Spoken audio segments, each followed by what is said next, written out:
Well,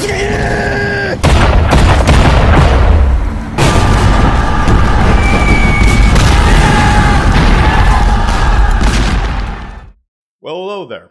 This is Craig Watson. Welcome back to the Pacific War Channel, where we cover the entire history of the Asia-Pacific War of 1937 all the way up to 1945, and all the major events that led up to it.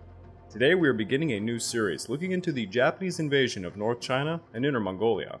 Now if you've not already done so, please hit that like and subscribe button, as it'll do a lot for this little but growing channel. But stating all of that, let's just jump right into it. This is the Battle of Rehe. Following the Mukden Incident of 1931, the Empire of Japan invaded Manchuria and by 1933 established the puppet state of Manchukuo. Predictably, it was not long before the Kwantung army aspired to further conquests. They turned their gaze southwest upon the provinces of Hubei and Rehe, separated by the Great Wall of China. Rehe province was a major source of revenue, particularly with the illicit opium trade. Thus the Kwantung army sought to annex it to Manchukuo.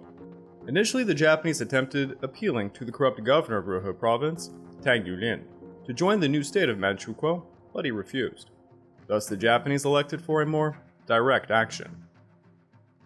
Hey guys, this is Craig from the Pacific War Channel. Please don't forget to check out my YouTube membership or my Patreon account over at www.patreon.com/thepacificwarchannel, where you can join the ranks and gain access to a hell of a lot of goodies.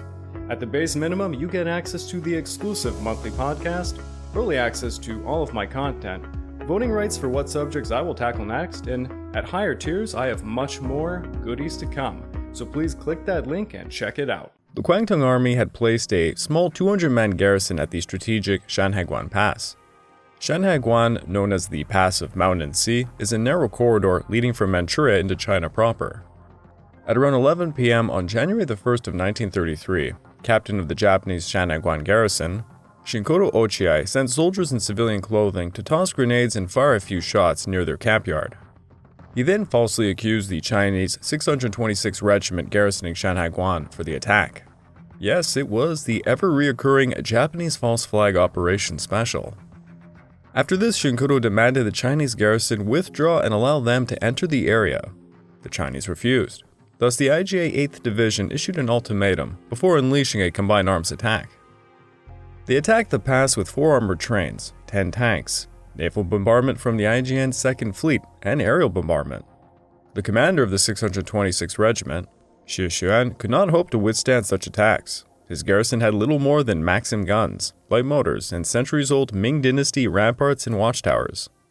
By January the 3rd, having lost already half of his men, Xie Xuan evacuated Shanhaiguan. After cracking the eastern tip of the Great Wall, the Kwantung army shifted westwards towards Rehe. On February the 11th, the commander-in-chief of the Kwantung army, Field Marshal Baron Nobuyashimoto, and his chief of staff, Lieutenant General Guniaki Koizo, unfolded a plan codenamed Operation Nekka. Its primary objective was to annihilate Chinese military forces within the province of Rehe, so the key cities could be seized and the process of annexation could take place. They presented this information to Emperor Hirohito, but in truth, they had their eyes vested upon the northern parts of Hubei as well. Emperor Hirohito sanctioned Operation Nekka as a strategic operation, but under the condition that the Kwantung army does not advance beyond the Great Wall of China. Meanwhile, commander of the North China forces, Zhang Xueliang, mobilized nearly 200,000 men of 14 armies to defend Rehe and the Great Wall area. He divided his forces into 2 army groups. Zhang Xueliang was commander-in-chief of the 1st Army Group, and Zhang Xueliang was commander-in-chief of the 2nd Army Group, with Tang Yulin as deputy commander-in-chief. Their main defensive line would go from Chaoyang, Jiechang, Lingyuan, Pingquan, to Chengde. Zhang Xueliang's 1st Army Group consisted of the 1st Army of General Yu Shizhong, defending Jintang, General Shang Jian's 2nd Army, defending Longdong, and General Song Zhiyang's 3rd Army, defending northern Hubei. Zhang Xueliang's 2nd Army Group consisted of the 4th Army of Wan Fulin, defending Dachangzi, Ligang, Pingquan, and Lingyuan. The 5th Army of Tang Yulin, defending Beipao, Chaoyang, Kailu, and Chengde. The 6th Army, personally led by Zhang Xueliang, defending Qifang, and the 7th Army of Fu Zhouyi, defending the Chadong area. Other armies were distributed at each entrance of the Great Wall to defend against the enemy. For the invasion of Rehe, Mudo deployed 100,000 men of the 6th and 8th Divisions with the 14th and 33rd Mixed Brigades, the 4th Cavalry Brigade, and the 1st Special Tank Company. They would also be supported by 42,000 Manchukuo forces, the Taliao Army of General Zhang Haipeng, and the National Protection Army of Yu Jishan. On February the 23rd, the Japanese delegation, defying world opinion, walked out in the League of Nations Assembly after the Linton Report condemned Japan as the aggressor who had invaded Chinese territory. Within mere hours of this, Japan unleashed Operation Nekka. The Japanese planned a three-pronged advance with the ultimate goal of seizing the capital of Rehe, Chengde.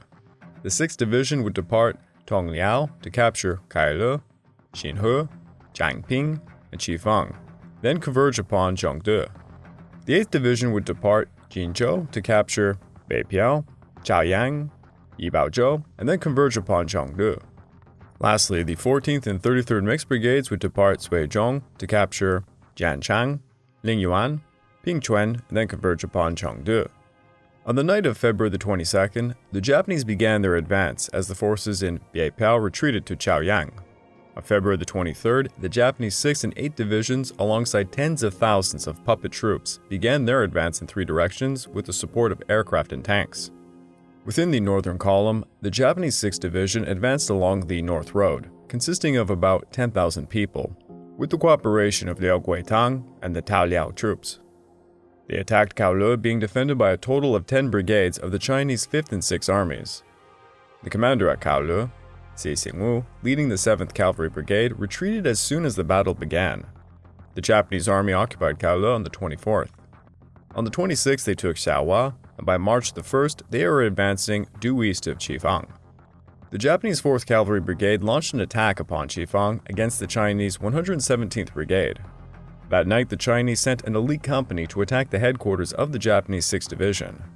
They saw the Japanese staff and service personnel fight for their lives until reinforcements repelled the attack. The next day, the Japanese 4th Cavalry Brigade and the Manchukuo Cavalry began to attack Qifang City. Fierce fighting until the evening saw the defenders withdraw to Longhua and Weijiang County. On March the 5th, the Japanese captured Qifang. Then they divided their forces to advance north and south, capturing Wudang and Weijiang County by March the 10th. Psst. Hey you ever hear me talk about some great Pacific War movie or documentary like Pearl Harbor Minute by Minute over on Netflix and feel the urge to watch it for yourself? Uh-oh, you live in Japan, and your Netflix doesn't have it? Must suck to be you. Sucks to be me right now. Oh wow, Season 4 of Demon Slayer is out.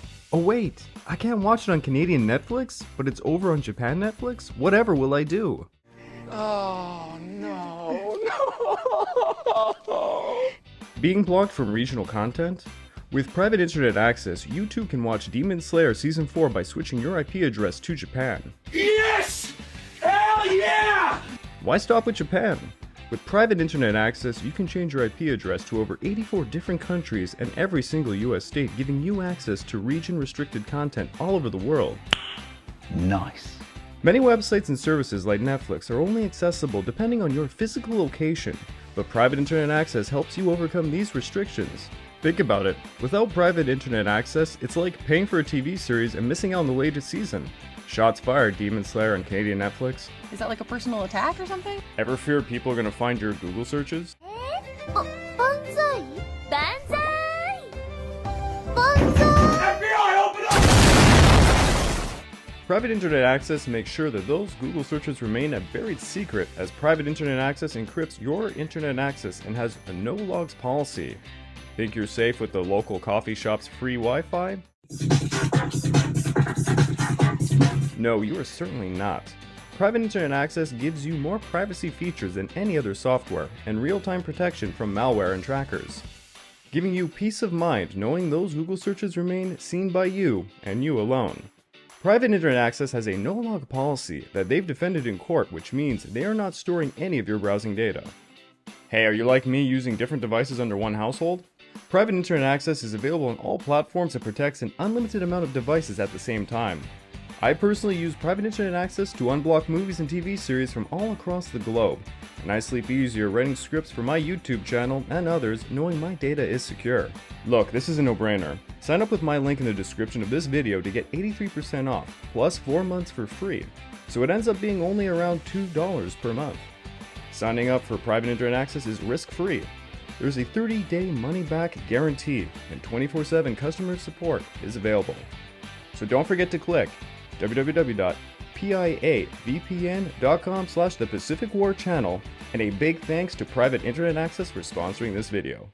Within the middle column, the Japanese 8th Division and the National Protection Army of Yu Jishan departed Jinxian and Yixan, quickly seizing Nanling and Beipiao with little resistance. On the 25th, they attacked Chaoyang, being defended by a garrison led by Dong Futing. Dong Futing's forces fought a brief battle before retreating to Qifeng, allowing the Japanese to take the city that very day. The Japanese then advanced along the Lingyuan and Pingchuan highways by car. On March the 1st, the Japanese fought the 129th and the 130th Divisions for control over Yeboishuo. The next day, the Japanese approached Lingyuan, where General Sun Dianying had roughly 30,000 men defending the area, mostly garrisoning at Lingyuan. General Sun, alongside his sub-commanders, were bribed by the Japanese, and they secretly withdrew the area as the Japanese occupied Lingyuan. Only a few unfortunate units under Sun's command, who had been cut off from the headquarters, tragically fought to the death over the city. At this point, Wan Fulian's 4th Army had collapsed, and they began retreating to Xifengkou. On March the 3rd, the Japanese took Pingchuan after a brief battle, and then by 2 p.m. they began an advance to Chengde. By 7 p.m. they passed through Sango, where they came into contact with defenders of the 5th Army. With the Japanese 6th Division approaching from the north and the 8th Division from the middle, the Chinese 5th Army were quickly collapsing. As the Japanese seized Sango, Tang Yulin failed to organize a proper defense. In fact, on March the 4th, Tang Yulin fled with a fleet of 200 trucks carrying his considerable wealth and possessions. It has further been alleged Tang Fulian's forces began trying to sell their weapons to the advancing Japanese soldiers as they fled. On March the 4th, the Japanese 8th Cavalry Regiment and the 1st Special Tank Company with Type 89 tanks took Chengde, the capital of Rehe, without even firing a single shot. All across the province of Rehe, the Chinese forces either surrendered or they fled south to man positions along the Great Wall. At this point, Chiang Kai-shek held discussions with Zhang Xueliang and Baoding about the resistance efforts against the Japanese in the northeast. In truth, Chiang Kai-shek and other Kuomintang leaders understood they could not hope to face the Japanese. They were all placing their faith in performing a light resistance, hoping the Japanese would not escalate things into a full-blown war.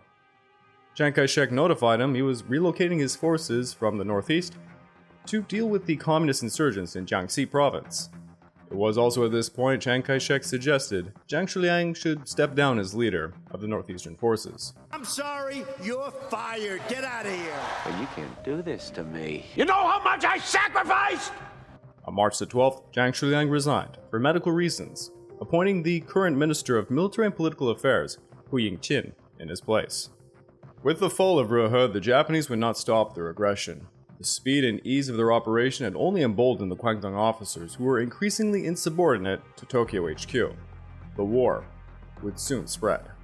Hey, I really hope you enjoyed that episode. Please don't forget to like and subscribe. And please, check out my Patreon account at www.patreon.com/The Pacific War Channel, where for as little as $2 a month, you get access to the exclusive Patreon podcast, early access to all of my content, and voting rights for what I will tackle next. This has been the Pacific War Channel, over and out.